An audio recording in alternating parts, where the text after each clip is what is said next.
Hey there, thanks for stopping by to find out what's on my mind these days. There's a lot on my mind these days, and neurodegenerative disorders are one of them. As a gerontologist, I study as much as I can about what's new in treatments, what are we finding out, causation, so on and so forth. And my topic today, while I do have a really good article, and if you want to read it, if you're a reader, that's great. Print it, share it, and let everybody know about it. My topic is Parkinson's disease and nightmares. It's a very specific topic. And the reason I became interested in this particular topic goes years back, years. I mean, maybe 20 years ago. I was speaking at a Parkinson's disease conference. And I think my subtopic was probably mood, depression, so on and so forth. And a gentleman in the audience came up to me after I delivered my presentation. And he said, I'm a lawyer, and I really enjoyed your speech, your presentation. Do you have a moment? I would like to share something with you. And of course I said yes. And he said, I have Parkinson's disease. And I've been diagnosed for some time now, a few years. And he was in his early 50s. And he said, I don't really have the tremors that much, but I do have some mood issues. I have some other biological, changes that are taking place that are quite uncomfortable for me to talk about. He said, but one interesting thing I want to share with you is my experience of nightmares. I said, at the time, I did not know that nightmares are a common feature with Parkinson's. So we sat down, and he said, my nightmares are always terrifying. I'm always in a combat situation. I've never served in the military. I don't know why this is happening. But my nightmares are in color, very vivid color, and very rarely in black and white. I'm in situations where I am in World War II and I'm a soldier and I'm in combat. I'm a samurai warrior in feudal Japan. He goes, this doesn't make sense to me whatsoever. But I'm having these terrifying nightmares. To make matters worse, I'm acting them out. I'm actually punching and kicking my wife, who's trying to sleep next to me. So we tried to get some help, couldn't get any help. And eventually my wife had to sleep in the next room. We couldn't sleep in the same bed anymore because I was literally beating her up at night. And it was becoming horrifying to her. She wasn't sleeping. So she's in the room next to me. I get up, and during my nightmare, I get up, I walk out of my room, I go into her new bedroom, and I attack her. In my dreams. I'm acting out my dream. I'm physically, literally attacking her. So she had to put a lock on her door, and that stopped him. But it didn't stop the nightmares. Now, I've lost contact with that fellow, obviously. That was 20-something years ago. But what I do want to share with you are some research findings. 20 years later, I'm looking into this. Various studies show that alterations in dreams are definitely associated with Parkinson's disease. Content of dreams may be changed, including negative emotions and increased physical aggression. Exactly what he told me. Rapid eye movement disorder may also be leading to dream enactment behaviors, which involve physically acting out distressing dreams or nightmares. Enactment might include making loud verbal noises, yelling, screaming, shouting, violently punching, swinging arms, swinging legs. So, some research findings. Individuals with Parkinson's disease are 4 times more likely than the general population to experience nightmares, especially those considered clinically significant. Many people have nightmares, but they don't have Parkinson's. Yet people with Parkinson's have 4 times the amount of significantly impairing, distressing nightmares. Around 25% of the population start to experience bad dreams at the time of diagnosis, and they may be more likely to develop early movement and cognitive problems if and when they start to develop nightmares.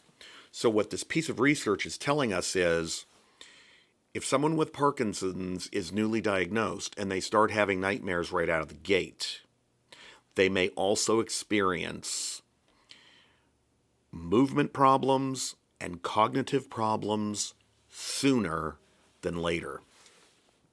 Up to 78% of people with Parkinson's-related dementia, whole different ballgame, report weekly nightmares.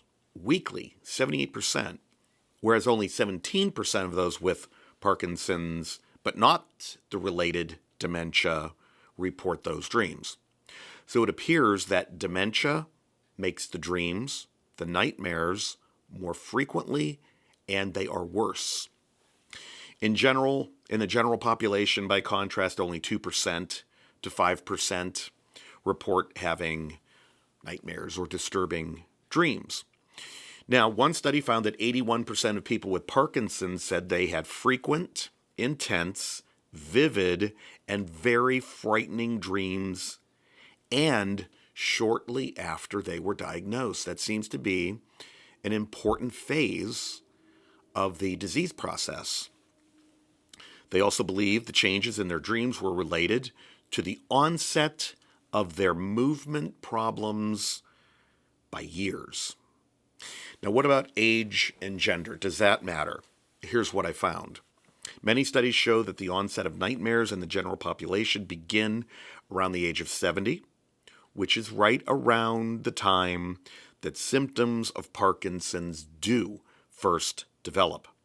Women have more bad dreams and nightmares weekly between their adolescent years and middle adulthood. But from the age of 65 onward, there's no gender difference whatsoever. What does this mean? Younger and middle-aged women with Parkinson's have more nightmares than men do. After a certain age, 65-ish, mid-60s, no gender difference whatsoever. So I'm not sure why that's occurring. I don't know if that's an age-related situation or not. So it can be age-related with men if men start having these nightmares later in life. Let me talk about Parkinson's, nightmares, and the brain. Some science behind this.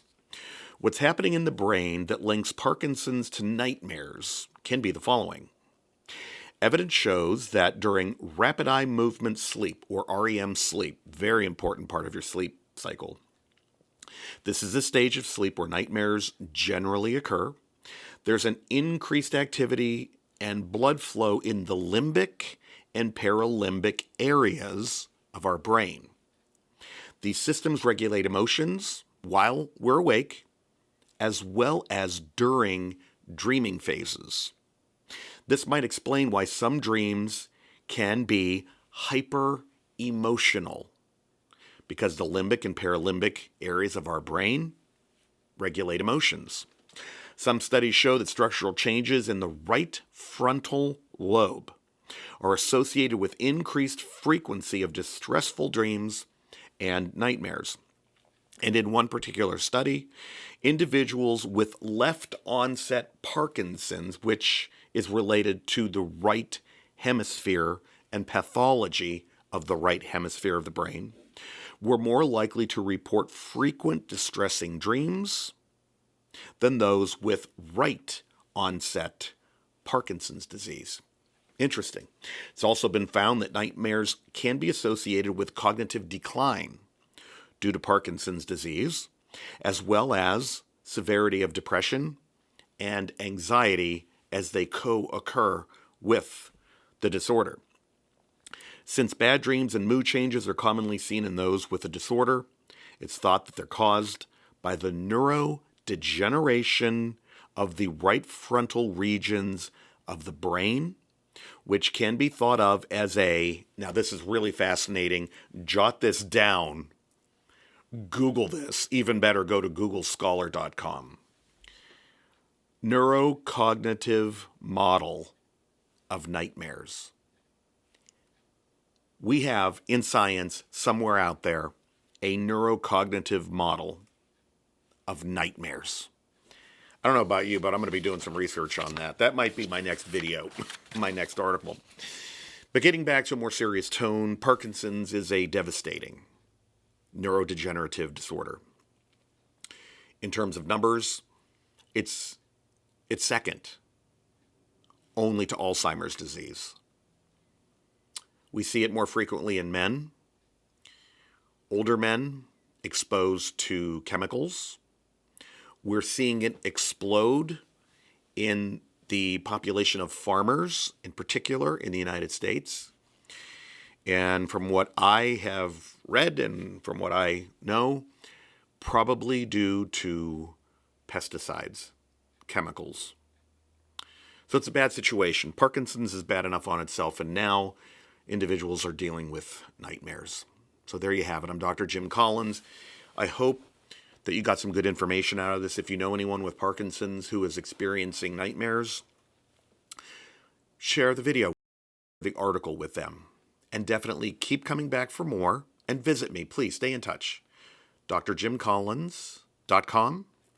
My email is jim@collinslearning.com.